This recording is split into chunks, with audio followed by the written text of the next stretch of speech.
So we're here this morning to talk about the West Midlands Digital Roadmap and its core 5 missions and how they translate into business opportunities for us all here in the region.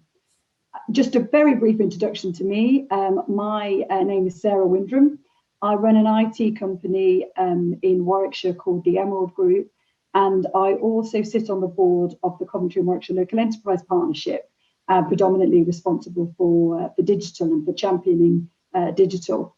And I was one of the founder members of the West Midlands Digital Board back in the day, and you heard from Andy this morning, we were very successful getting the Urban Connected Communities 5G bid, which obviously is now WN5G, and also the Digital Skills Partnership. And some of our work then got rolled into the Innovation Programme, and now I'm also very pleased to be part of the Digital Inclusion Coalition. So there's lots of great stuff happening in the West Midlands. And creating the digital roadmap has absolutely been a shared journey, and taking it forward will be a shared journey as well. But I just wanted to take this opportunity to say a special thanks to Adam Hawksby and his team at the Combined Authority for the collaborative approach that they've taken, engaging across the West Midlands to create this digital roadmap, and also building obviously on the previous work of the digital board and the 3 West Midlands local enterprise partnerships. And with my local enterprise partnership hat on, I do want to say a special thank you as well to people like Ravi Kumar, Raj Mack, Ian Mansell. I know some of you are here today. Obviously our panel as well, and everybody else who's helped us to get here to this point. So I'm very proud to have played my part, and I'm very excited to see our ambitions articulated in this roadmap. But this is absolutely now the time for action, and that's what we're going to be talking about today. So we've got 5 missions in the digital roadmap, and I'm hoping Ian's going to be able to share a slide with the missions on, and you'll be able to see those. But just running through them quickly for you. It's securing access to everyone to opportunities, so especially those who are in digital poverty, sharing and using data to improve people's lives, becoming the UK's most connected region, using digital and using the potential of digital to transform our economy and build our economic resilience, and using digital public services for a fairer, greener, healthier region. And so we're going to be talking about all of these missions today. So I'd like to introduce our incredible panel, and we've got really key people who are contributing to the success of digital in the West Midlands. And they're going to cover a mission each, but obviously then the interactive Q&A will follow, and I really want that to be the chunk of the session. So missions 1 and 5, and actually 5 everyone's going to touch on, but I'd like to introduce you to a man who's always searching for innovative ways to make a difference and addressing social challenges with digital, and that's Alex Cole, who is the founder of TinSmart Social Group and DigiShed, and he's also a key member of the West Midlands Innovation Alliance. So he'll be speaking first on mission 1 in particular and mission 5. Then mission 2, for mission 2 we've got an academic and an entrepreneur, very passionate about AI. We've got Prashant Pillai, who is the Professor of Computer Science at the University of Wolverhampton, and also Director of the Wolverhampton Cyber Research Institute. Mission 3, we've got Robert Franks, MD for WN5G, and he's had an incredible career supporting pioneering tech startups with O2, and obviously he's now accelerating 5G use cases for the West Midlands, particularly in health, manufacturing and transport. And then mission 4, very excited to have the youngest ever startup on the Innovation Birmingham campus. She's a multiple award winner, supporting thousands of people to make the best use of AI. And that's Carrie Lawler, who is founder of Youth for AI and also the lead for digital for the Young Combined Authority. So I think that's definitely enough from me. We're going to hear from our great panel. And I'd first like to invite Alex to speak.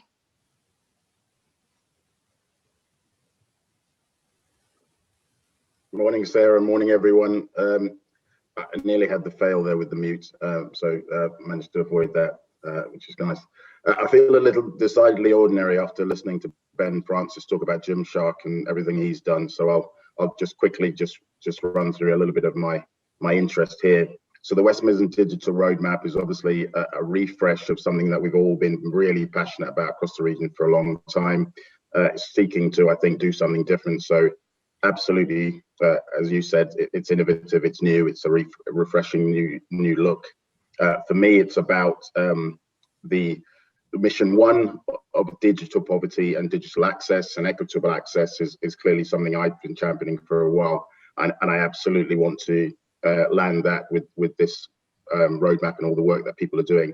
But the main one for me is actually mission 5, which is that the fairer, greener, healthier region. And I'm working with the Combined Authority and Energy Capital, who are tasked with, and Adam, and tasked with looking at how we can get people out of fuel poverty by leveraging and building and growing an equitable kind of supply chain, and improving that in terms of how it can engage and re-energize the region in terms of new jobs for people, living conditions for people who are in a bad place right now, especially exacerbated by COVID, and of course everything else that we can do to improve people's health and well-being, which I think is just going to be a massive driver for everybody going forward, given the situation we're in now.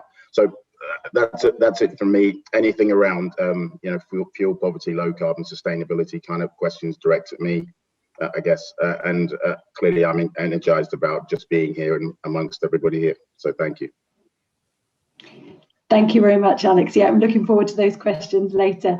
And now talking about mission 2, about data and data sharing, I'd like to invite Prashant. Thanks, Sarah, and hello, everyone.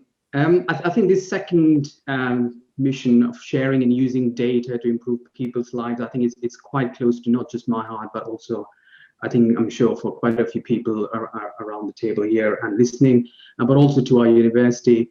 And you can clearly see, as a region, as the West Midlands, we have been, I would say, national leaders in many of these aspects, but also probably there's lots of opportunities for further growth, lots of new things that we should be looking at. And I'd probably say, if you split that, there are 2 parts to this. One is, of course, about sharing the data and in making sure that you can share that data, which means the data is open, for example, so that people have access to that data. And there are certain aspects about data ethics and information assurance guidelines of how to use that data, especially if you want to make decisions on this data. It's quite important that you can trust the data. It's come from a reliable source and no one's going to modify it, changed it, and things like that. So being able to do that becomes quite important. So security of that data and protection of that data becomes paramount. Just a few things that we do, from example, from our university's point of view. We're looking at, as part of our Wolverhampton Cyber Research Institute, we of course do quite a lot of work around data security, looking at how you protect data, both in terms of transit, when it's being moved from one place to another, but also how it's stored. And there's a huge amount of things in terms of who gets access to data, how do you protect that, how do you ensure data is as it is, so you have a huge amount of data integrity and trustworthiness within your data. So I think that becomes quite a key prospect and key aspects that are important when you want to start sharing data. Some of you may be already aware the university has set up a new £9 million Centre for Cybersecurity. It's called Cyber Quarters, the Midlands Centre for Cybersecurity. And again, we want to try and portray and push the region in terms of this area. I think there's a lot of expertise and experience around cyber and how you deal with the security, not just within data, but beyond data as well. And we want to try and bring all of that together into one place. So we call it the one-stop shop for cyber. So any businesses who have any problems in cyber should be able to come there. So whether they want to test something, they want to build new solutions, they want to train people, and their staff. So they should be able to come there and actually be able to use that systems in there. And sharing data securely is quite close to my heart. One of our university spin-outs called Sidon actually does that. So it's a distributed ledger-based platform, data sharing platform, and it was designed especially so that you can share data between offices and between supply chains in a very, very secure manner, and so that you can maintain your IPs, you can maintain your trust, and you can actually keep track of how data flows from one point to another. And we work quite closely with various other people. And when you start looking at the other side, once you want to start using the data, then of course you start thinking about there's a huge amount of things you can do with that. And as Sarah was mentioning about the AI stuff, so if you start looking at artificial intelligence, data science, you start combining some of these things, and if you start bringing data from different aspects together, you suddenly realize the huge potential that you can actually achieve. So whether it's improving public health, for example, public health, transport systems, better energy systems, better management of public services, and even from the private sector point, a huge opportunity of new things that can come up with. So what's quite interesting to look at the document that has come out, the roadmap, is how it really talks about creating our West Midlands data store, how it talks about creating the open one-stop shop for access to data. And I think all of these things will really, really make it very, very useful for the region. Thank you. Brilliant. Thank you very much, Prashant. And I've actually started an MSc in data science. So it's a data science conversion course. So yeah, I think absolutely. I mean, I'm very, very passionate about data being the future, and I'm sure we'll come on to some questions about that later. But talk about Mission 3 and being the UK's most connected city, I'd like to invite Robert Franks. Thanks, Sarah, and good morning, everyone. I'm delighted to join you to talk about, or to introduce, I should say, Mission 3, which is to make sure that the West Midlands becomes the UK's best connected region. So digital connectivity, broadband and mobile, I think is the golden thread that connects all of the exciting opportunities you're hearing about today through the other missions and all of the things that you're leading across your respective organisations. And clearly over the last 12 months, it's become even more important to all of us as citizens, as business people, and also as public servants. You know, we've had to do things like rapidly increase as a society our use of telehealth, remote working, e-fitness, e-commerce, all sorts of different things, online streaming and others.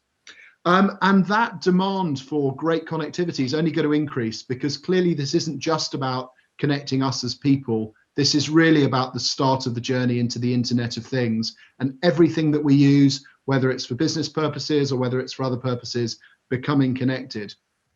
I'm delighted in leading WM5G at the start we've made in 5G rollout in the West Midlands, working in partnership with the local authorities, with DCMS and central government, with the mobile operators and with the local authorities and the combined authority.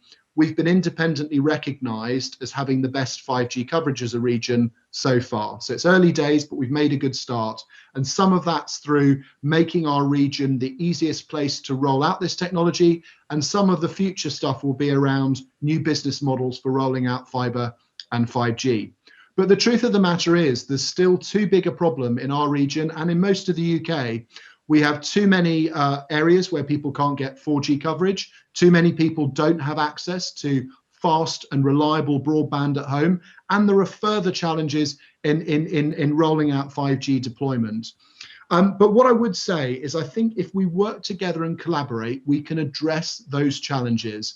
The government is doing a lot of work on the rural rollout in partnership with industry. We're doing a lot of work in the region on addressing some of those urban and suburban challenges. There are some great success stories like Coventry, for example, with its fibre network, as well as others.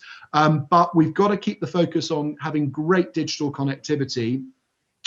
As and when we put that in place and upgrade it, that will also then create further innovation opportunities. And as Sarah said, we're also working in support of a number of the other missions with our 5G accelerators, supported by the LEPs in our 3 main cities in the West Midlands, and also the 3 sectors that Sarah mentioned. So that's a quick introduction to the 3rd mission. Back to you, Sarah.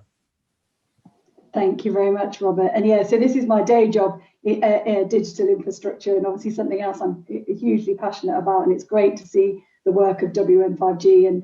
And Andy Street mentioned it earlier that we are, the region with the most 5G coverage. Still a long way to go, I know, but that, that's an important statement to make, I think, from an ambition point of view. Now, last but certainly not least, I am amazed. The more I read about this this young woman, the more impressed and inspired I am at what she's achieved at such a young age, and I'm sure what she will continue to achieve. And she is going to be talking to us about Mission 4, which is about the kind of economic growth and opportunity from digital. So I'd like to invite Carrie Lawler. Hello, thanks, Sarah. So yeah, I'm really talking about Mission 4, which is about how we grow the West Midlands economically and digitally. For me, I personally like to look at it from the perspective of how do we build the West Midlands now so it is the best it can be for the youth of the future. How do we build the best frameworks? And I think challenges that we've got at the moment, and I think a lot of people will agree, is that I think there is a lot less opportunities than there should be in the West Midlands when it comes to digital at the moment, especially coming from a youth perspective. I think I've been told myself that to grow a tech career, you need to leave the West Midlands, you need to go to London, to even foreign countries and places like that. You can't do that here. And I think that's a lot to do with the fact that we unfortunately don't have that infrastructure at the moment for tech companies to grow, for big tech companies to thrive, and for innovation to be here. So that's why I think the digital roadmap is so important, to be setting out a plan for how we try and build that up. I think the first key thing is focusing on that innovation, which we're starting to do a bit more at the moment, obviously with the West Midlands 5G programme and the Spring Accelerator, as well as the new Space Hub as well at Uni of Birmingham. As well as other different accelerators focusing on our key missions, which are listed in the roadmap as well. So stuff like healthcare, transport. Really, I think it's so important for the West Midlands to have ambition at the moment as well. So having a roadmap that can lay out the fact that we want to do big things and get more people on board. I think it's really key, additionally, to have more awareness of digital as well through the roadmap and keep the word out there. I think that's the problem we sometimes have in the West Midlands. Sometimes people don't know about them, don't know how to access them. And I know a big part is about getting more companies who aren't in digital, digitally transformed, building them up as well, because we have got a lot of infrastructure of companies who can do digital things, just don't know about it. So having that network, that communication within the region is also so important. And then linking that back to my initial point about youth, is building those frameworks for young people, the talent pipeline up as well, making sure that no one is left behind in this, and we're speaking to everyone, we're getting these innovation, these opportunities built, and we're getting young people involved, because I think they are the future, and they're going to be the ones that are engaging to build the future of the West Midlands. And we're ensuring that we're just really focusing on that innovation, on that growth for the future, obviously to improve the economy and build big tech companies here, because I think it's something lacking, it's something we really need. So hopefully having this roadmap, having more coordinated support for that, we'll start to see some more change in the future. Brilliant, thank you very much, Carrie. I think you make a really good point about coordination and joining things up. And I absolutely want to change that perception. We want young people to think this is the place to build your tech career. So yeah, as you say, we've started, we've got a long way to go. So please don't be shy. As I say, we've got a great panel here ready to answer your questions. They've kind of outlined the key missions in the roadmap, but this is really about having an interactive session. There is a question in the chat from David about a business roadmap for the next 5 years. And what I'd suggest, I'm not sure where you're based, David, but getting in touch with your growth hub to support you with actually your individual business roadmap, and obviously part of that being around how you're using digital. So yeah, from that perspective, for that kind of bespoke advice, I suggest getting in touch with your local growth hub. So I've got a few questions to kickstart while we're waiting for people to pop their questions in the chat. So I think Alex, actually, I think I'm going to come to you first, but obviously the panel, feel free to chip in. One of the things we talked about at the first meeting of the Digital Inclusion Coalition was around what's happened with COVID and homeschooling, and the kind of the giving of devices, laptops, SIM cards, access to data and connectivity to families. And everyone kind of agreed that was great for the short term, and obviously it's a short-term response to COVID. But what needs to be done for the long term to support everyone to have access to those digital services, whether they're like Carrie and they want to kind of explore they're a young person wanting to explore the opportunity for a career, or whether there's someone who actually just needs to access digital from the point of view of public services that are being delivered that way. So I know this is something you're quite passionate about, Alex, so can I come to you first for that? Yeah, thanks, Sarah. This is an interesting one because when I first, if you'd asked me a year ago, I would have had a really probably a pithy answer around digital access and just kind of giving people access to technology. That's completely changed because we've all been stuck, I guess, in our homes, and we are reliant so much on the infrastructure that's around us and the connectivity of our family and our colleagues and friends. And you can see the variance in that. I mean, I don't know how good my signal is now, but wherever I'm sitting in the house, that does impact that conversation. So the home is become the center of the conversation. You know what? So the work that I'm doing with the Combined Authority and Energy Capital is around the focus on regional retrofitting or retrofitting homes at scale. So how do we take homes that are probably not fit for purpose, are probably leaking energy, are probably causing health issues, but technically just not able to help people like Carrie and others and businesses that are trying to operate to actually just deliver what they need to do on a daily basis. And Robert and all the panelists here are actually part of the conversation, obviously, and the digital roadmap does join up what is at the moment a very siloed supply chain. So that you wouldn't necessarily connect construction with manufacturing previously. You wouldn't necessarily have connected technology companies with all of those. But a digital connectivity of all of those supply chains clearly is absolutely key to everything we're doing now. The protection of people's data and trust, which is what Shant talks about. Clearly, you need to create those serendipitous moments again, like Carrie talks about for young people and anybody through innovation. Clearly, that is also about connecting the dots and knowing where to go. So I think, and Ben Francis talks about that. You know, he had his gym. We kind of need to create a similar vehicle for people to connect to each other. So I know this is obvious, but there are lots of areas, and that's what the roadmap highlights, that previously I wouldn't have thought were connected. So my purpose-led organizations, that's what we do. We help to train people who are a long way away. We help to have the conversation with people who don't normally come into these kinds of spaces. So I do think it's a knotty problem, but this is absolutely the right way to go with the roadmap. Thanks for that, Alex. And yeah, I agree. It's kind of listening to Ben. It's almost like, how do you create that look? He talks about that look, doesn't he? But how do you kind of create the environment for that for people? We've got a couple of questions in the chat, but I just wanted does anyone else in the panel want to jump in on that kind of, how do we turn the short-term reaction to COVID and the kind of gifting of devices, how do we turn that into something that is long-term? Does anyone else want to chip in on that? Yeah, I personally run a youth program, so I work with a lot of young people, mainly from disadvantaged backgrounds. So I've seen the actual impact that not having these devices has had on them. I think one thing that has come out of COVID is the fact that there's more awareness for it now, which I think is always beneficial for the future. I think the bare minimum that everyone can do is just literally be aware of it, keep it in their minds, and make sure that they're not, like, obviously accidentally cutting people out, so they're not creating programs that are fully digital and then just forgetting about people. So I think ensuring that everyone just knows about it and they're actively trying to work with these like young people and older people who don't have these devices, and we're just doing more in that sense, can also really help in the future.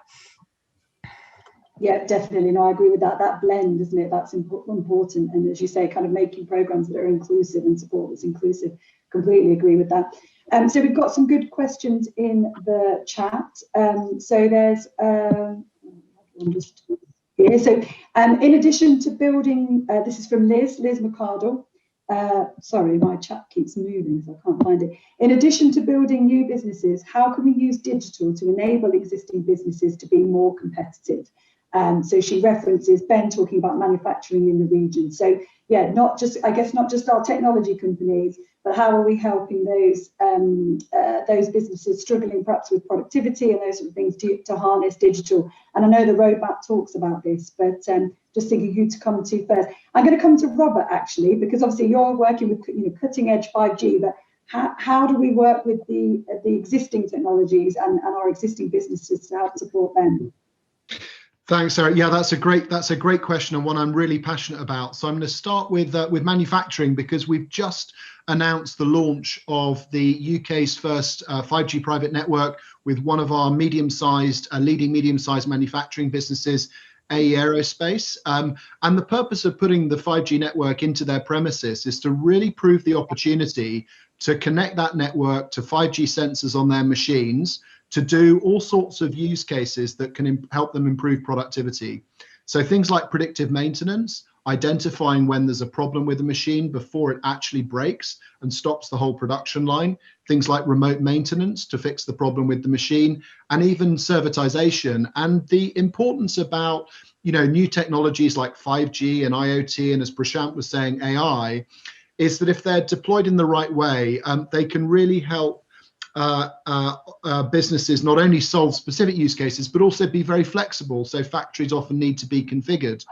We're going to be announcing in the next week or so that we're extending our manufacturing program to also include the smaller business end of things. And look, having run a small business myself, it's really hard to embrace new technologies. There are challenges around access to skills, access to capital, know-how, all of these other things. So we're doing some trials to improve productivity, improve the opportunity. But what I really want to get into later on this year is how we then work with the LEPs, how we work with businesses and other stakeholders to really start to scale up some of these opportunities. And there's a lot of interest in the tech community, not just about traditional digital services and e-commerce, but actually how to apply some of these new technologies to solving productivity challenges. So I hope that gives you an example. That's brilliant, thank you. And I think that's part of it, isn't it? It's how you sort of bring this technology to life and how you show what the impact is going to be, especially when you're talking about something like 5G, which sort of seems a bit ethereal at the moment. It's kind of making that concrete for people. So absolutely agree. Does anyone else in the panel have anything to chip in? How are we kind of supporting existing businesses that aren't necessarily at the cutting edge of digital to use digital in a better way? Can I add something to that? Yeah. Yeah, I'll just say, so from our side, we're doing quite a lot of work around this. So if you look at, so we have a project running at the moment within the university called the Digital Enterprise Solved project. And the whole idea of that is to try and get technology to SMEs and businesses to see how, you know, the cutting edge new digital tech can actually help them innovate and you know, improve. So whether it's adding new products, new services, and what we do is we look at, I think it's 7 areas. So we're going from immersive technology, so AR, VR, mixed reality, to AI, big data analytics, to cyber, 5G, IoT and sensors, like Robert was mentioning, to 3D printing, robotics. So there's a lot of technology out there, but I completely understand how the question. So most businesses come back and say, so how do we use this? And what we do as part of these projects is to really sit with businesses, understand what their needs are, what their business plans and growth plans are over the next few years, and try and bring in new technologies and show them how those technologies can actually help them, and actually almost develop their digital roadmaps for them. So say, you know, how they can adopt AI to improve efficiency, for example, how they can use 5G for doing things, or what they need to do for cyber. So there are lots of these kind of programs running within the university. So if there are businesses who are not too sure of how to use these technologies, then yeah, feel free to contact us and we can try and help them. Brilliant, thank you very much. Yes, Yeah, sorry, I did see you wanted to speak, Alex. I was just going to say, universities are a great port of call for that work, and we'll come on to it in a minute because I think people were talking about kind of how they see the ecosystem. But I think the universities are such an important part of that. It'd be good to kind of position that in any kind of mapping exercise. Sorry, Alex, I did see that you wanted to chip in. So yeah, fire away. Yeah. My hand up function isn't working, so I'm trying to buff in. Yeah, so 3 things for me from that. It's we're looking at documenting with the various groups the spare capacity that organizations have. So think of manufacturing, even universities, the spare spaces they have that are COVID friendly to get people together, gathering them around the second thing, which is about problem-led collaboration rather than just kind of looking at a solution-led approach. So if you take a problem, you want to engage the kind of organizations that right now probably aren't talking to people, so creative types, So we've been working with Create Central, which is a sector that's been really impacted by COVID, to parachute them into a conversation around manufacturing and construction, where traditionally they wouldn't be, but they have a lot to bring given the digital focus and just a new way of thinking. And then that's about creating, the third thing is about creating pop-up solutions. So co-located where people don't have to travel, again, COVID friendly, so they don't have to, everybody's, going on the train, I suppose, to London for 2 hours, and probably rethinking their commute. So creating more pop-up entrepreneurial opportunities, pop-up manufacturing, construction, training again. All of these things are energizers or triggers for GV, more productivity and more connectivity. And clearly everything that Robert said, that we have to then have the connectivity, the technology that allows us to do that. Thank you very much, Alex. Yeah, no, and I think that problem-led collaboration is so important, isn't it? Now, for people in the audience, the more you vote on a question, it comes higher on my list. So keep doing that, because that shows me kind of what you what you want to be answered. So the next question that's top of my list. It's just switched. How exciting! This is like a live voting system. This is from Jamie. I think this is Jamie Elliott, who says we here talk about needing more digital skills. So which ones do the panel think are most important? And I think I might come to all of you if I can, but just really quickly, what is the most important digital skill from your point of view? And Alex, you're still on my screen, so you fire away first. Well, this is a tough one. I actually think it's not a digital skill, but it's actually just not being afraid to learn about and try out new things. So Carrie probably exemplifies the fact that the young people, and I found that's why I spend a lot of time with them, they just aren't afraid to try things. Ben Francis talked about that again today.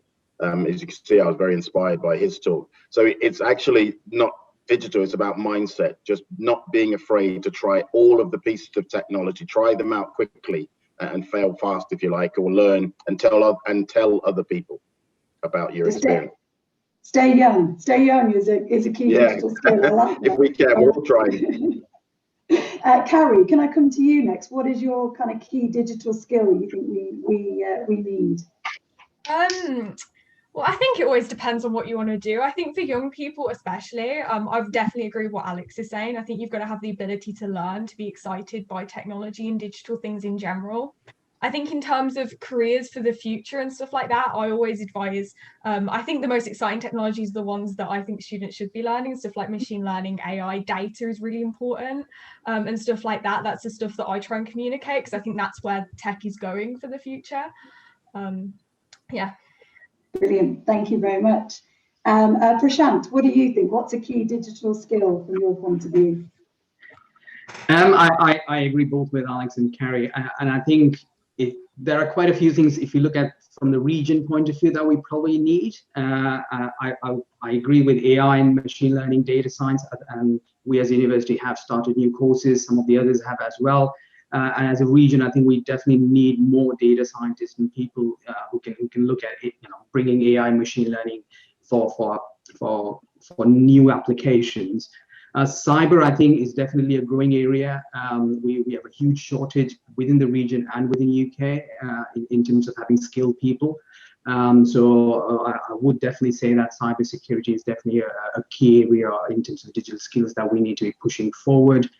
And some more fun stuff, more looking at immersive technology, virtual reality, augmented reality, mixed reality, and there's a lot of those kind of applications that we're seeing that are growing now further within industries, various industries, because the applications from all of these, whether you're looking at AI, cyber, or immersive tech, it's not just within their areas, but it's across different sectors. So in terms of job requirements, job stability, skills requirement, I think these are definitely key areas.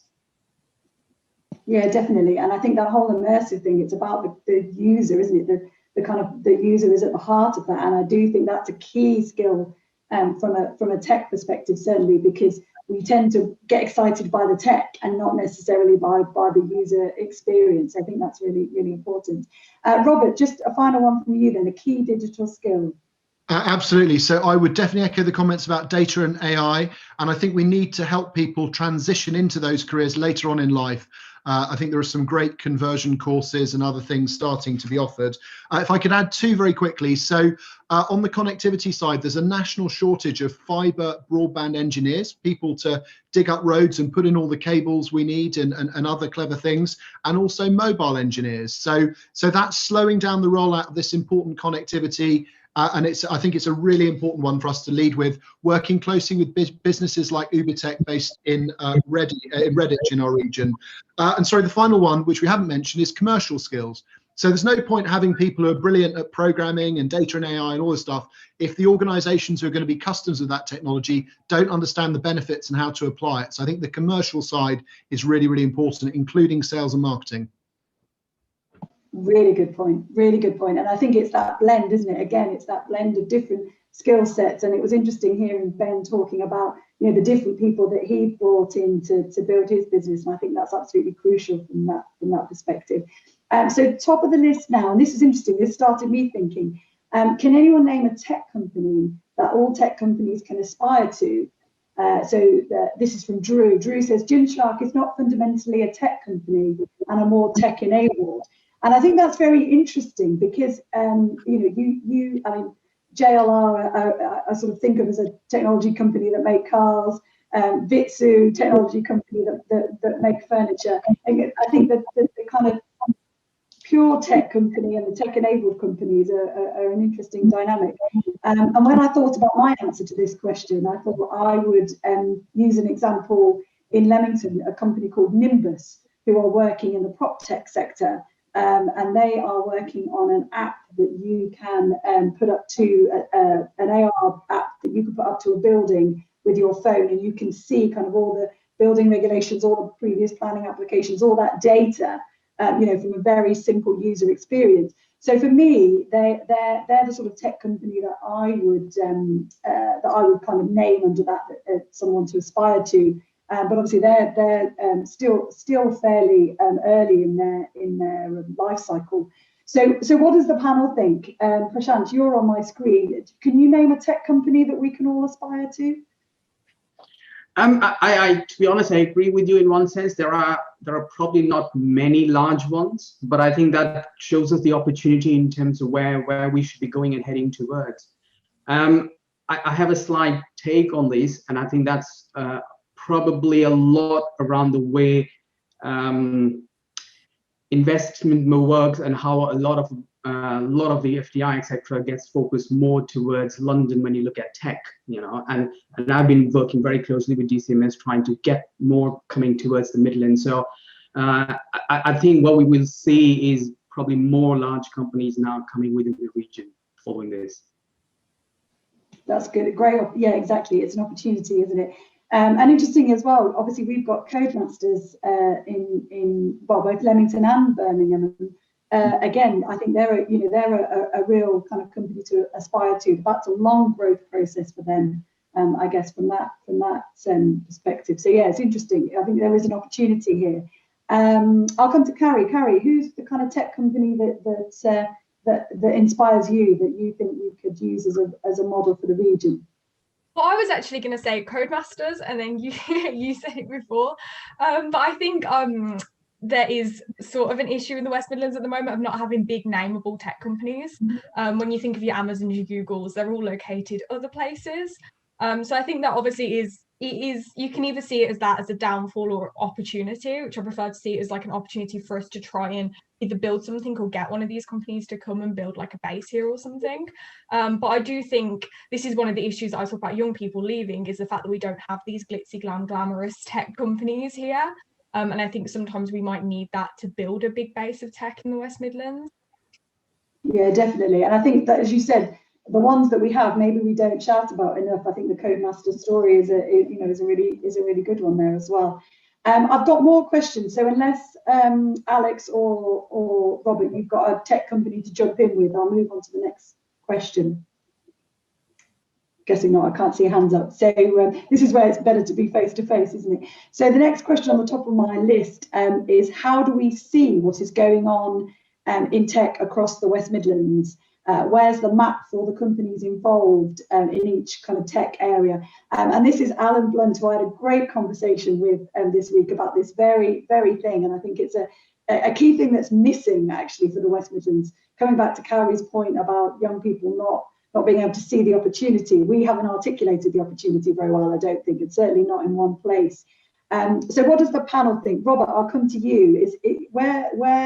How can we kind of present all the opportunities in the West Midlands in one place, or is there somewhere that's doing that already? Yeah, I totally agree. So great question, and good to hear from you, Alan, again. So what we're trying to do in the sphere which we're focused on, I guess, is so on the connectivity side, we've built a massive digital map of all the connectivity in the region, and within the confidentiality constraints that exist around some of the data, we're trying to work with all of the players in that ecosystem, public, private, operators and others, to identify and build a common understanding of where there are gaps in connectivity and how we can work together to address them. We're also doing work, as Carrie mentioned briefly a few minutes ago, around our Spring accelerators, and we're seeking to publish the results of those, publish the results of case studies. I guess the challenge is, it's a great question, but it's also an enormous question.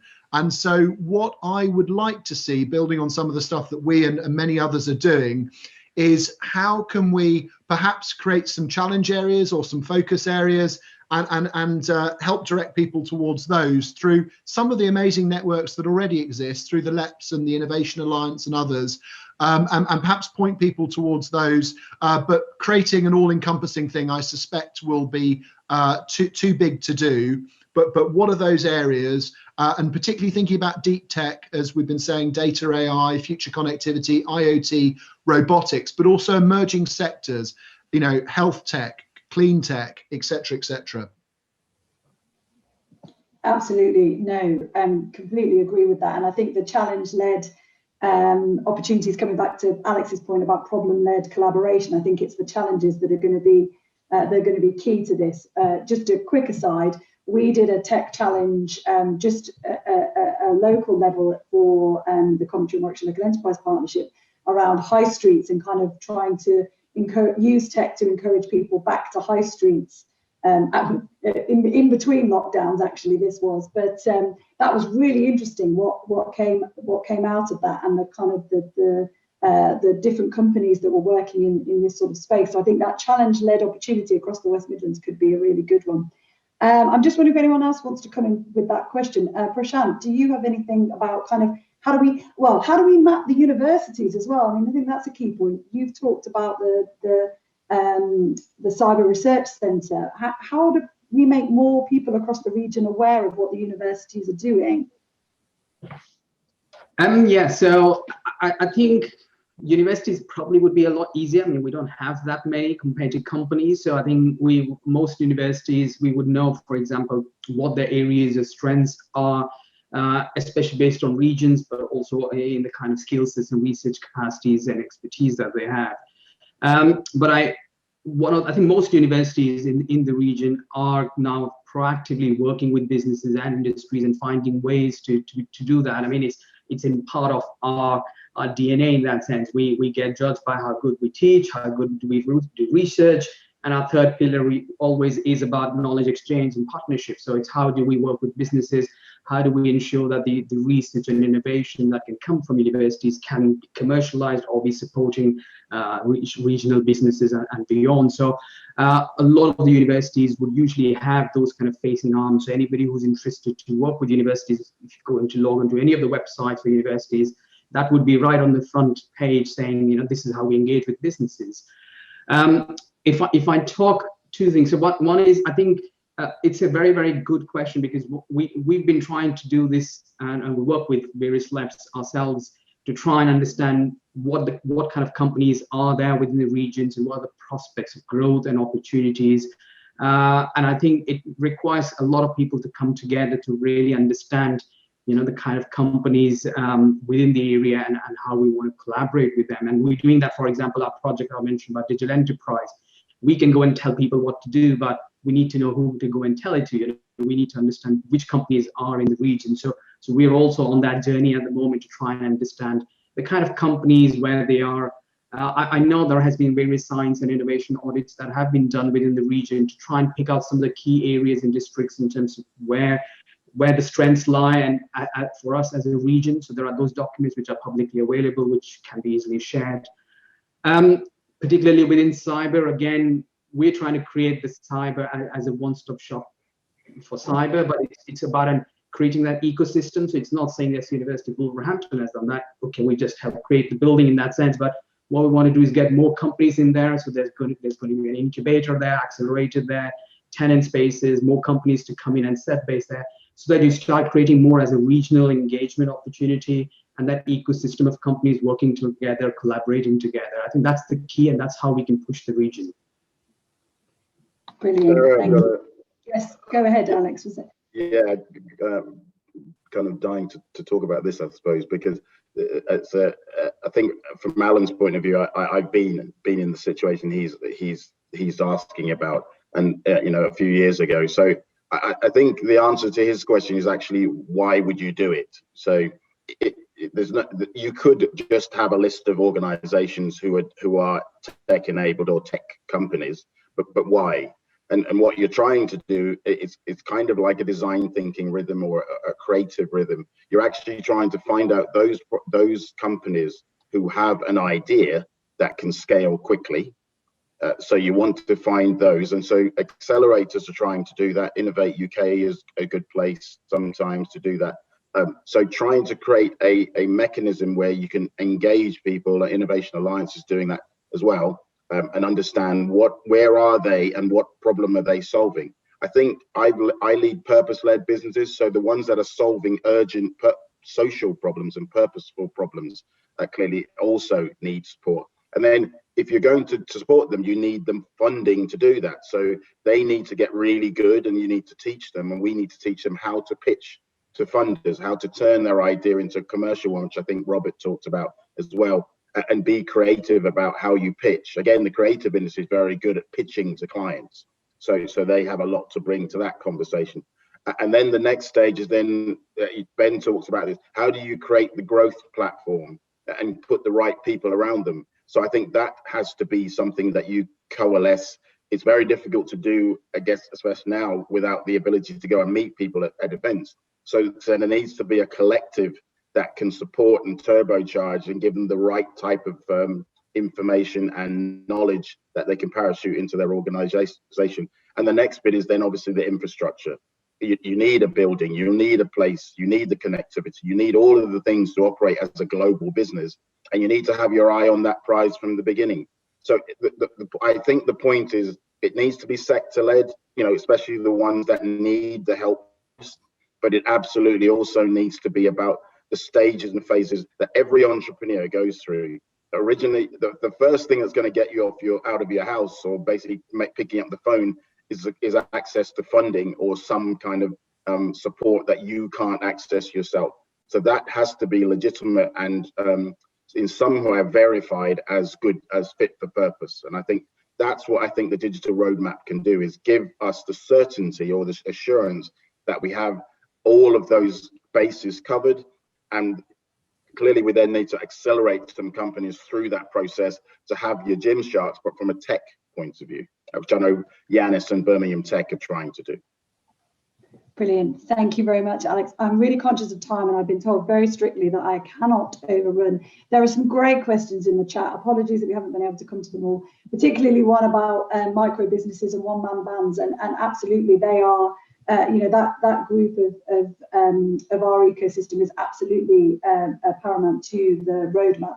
So I'd like to hopefully be able to pick those up offline as well and keep this conversation going. But I wanted to come to each of the panel for just one final thought, really quickly, please.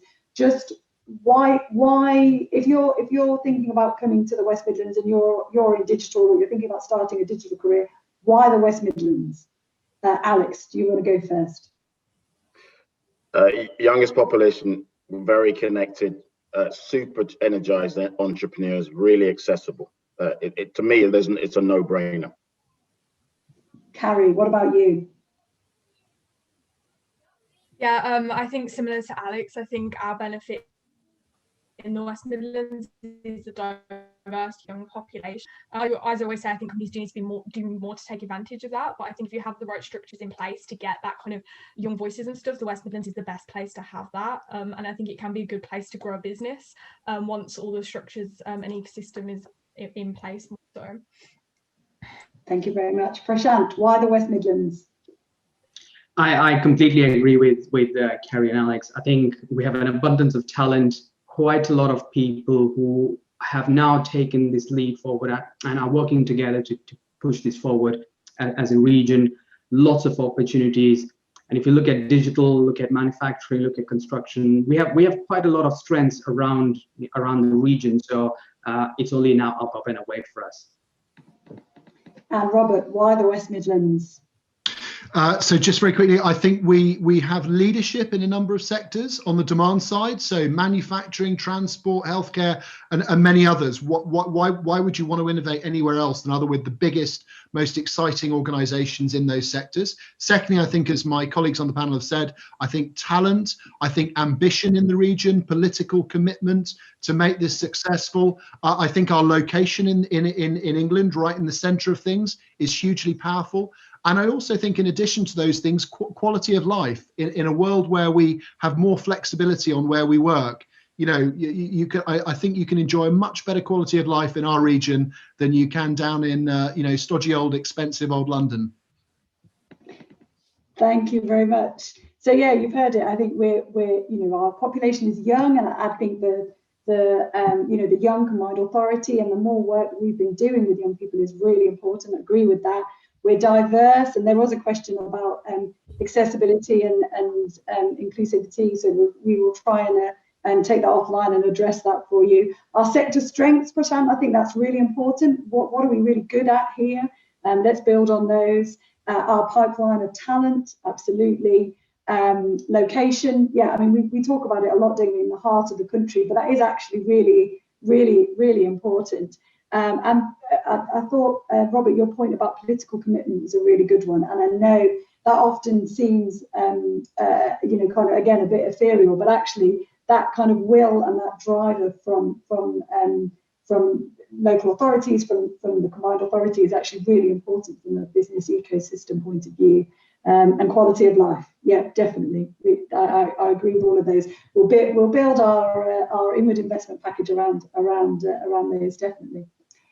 So yeah, I've just got a brief sum up, and I just wanted to thank you all for listening. Apologise that we didn't get to all the questions, but as I said, we will take those offline because this is very much a collaboration. And I just wanted to say to you all that what I'm really excited about with this is that we're not trying to reinvent the wheel this time. This digital roadmap is building on foundations of work that's been done over a number of years. And as I said, really crucially working with the next generation. So we definitely want to all work together to deliver these ambitions. So we hope you'll all get involved, and please do get in touch with us. Thank you very much, everyone, for your time. Huge thank you to the panel for all your contributions as well. Thank you very much.